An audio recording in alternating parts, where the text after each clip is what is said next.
চট্টায় বেহাল রাস্তা সংস্কারের দাবিতে রাস্তায় বাঁশ বেঁধে গ্রামবাসীদের অবরোধ এবং বিক্ষোভ। দক্ষিণ চব্বিশ পরগনা ঠাকুরপুকুর মহেশতলা ব্লকের চট্টা কালিকাপুর রোডে পানীয় জলের পাইপ বসানোর জেরে দীর্ঘদিন পড়ে রয়েছে রাস্তা। বেহাল ঘটেছে দীর্ঘদিনই ছোট থেকে বড় দুর্ঘটনা। পঞ্চায়েত প্রশাসনকে জানিয়েও কোনো লাভ না হওয়ায় আজ বাধ্য হয়ে চট্টা কালিকাপুর রোডের মোল্লাপাড়ায় রাস্তার উপর বাঁশ বেঁধে চলছে অবরোধ এবং বিক্ষোভ। ঘটনাস্থলে কালীতলা আশুতি থানার পুলিশ পৌঁছলে তাদেরকে ধরেও চলে বিক্ষোভ। ঘটনাস্থলে রয়েছে টানটান উত্তেজনা। প্রায় 2 ঘন্টা অবরোধ থাকার পর ঘটনাস্থলে কালীতলা আশুতি থানার বড়বাবু এসে আশ্বাস দেয় সোমবারের মধ্যেই ঢালাই হয়ে যাবে রাস্তা। এরপরই অবরোধ তুলে নেন স্থানীয়রা।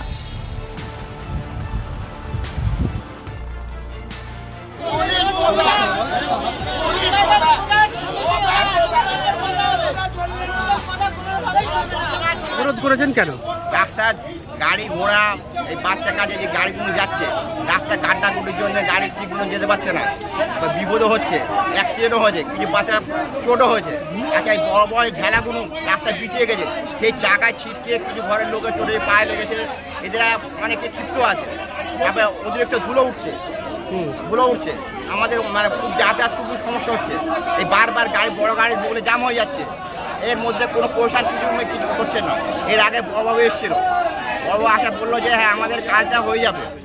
আমরা আজ 15 দিন 1 মাস সহ্য করে আছি, এখনো কোনো কাজ হচ্ছে না, এমনিতে পানিও মারছে না। রাস্তার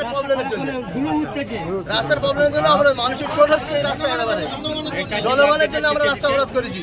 আজ 2 মাস আগে পুলিশ এসে আমাদের কথা দিয়ে দিয়েছিল 3 দিনের মধ্যে রাস্তা কমপ্লিট করবে, এখনো বন্ধ, এই রাস্তা কোনো কমপ্লিট হচ্ছে না।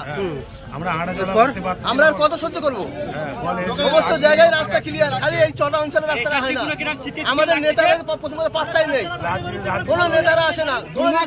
এই রাস্তায় পানিও পর্যন্ত দেয় না। এর আগেও তো আপনারা অবরোধ করেছিলেন? হ্যাঁ, 2 মাস আগে অবরোধ করেছিলাম। বাবু কথা দিয়েছিল 3 দিনের মধ্যে রাস্তা কমপ্লিট হবে, এখনো বন্ধ, রাস্তা কোনো কমপ্লিট হয় না। আবার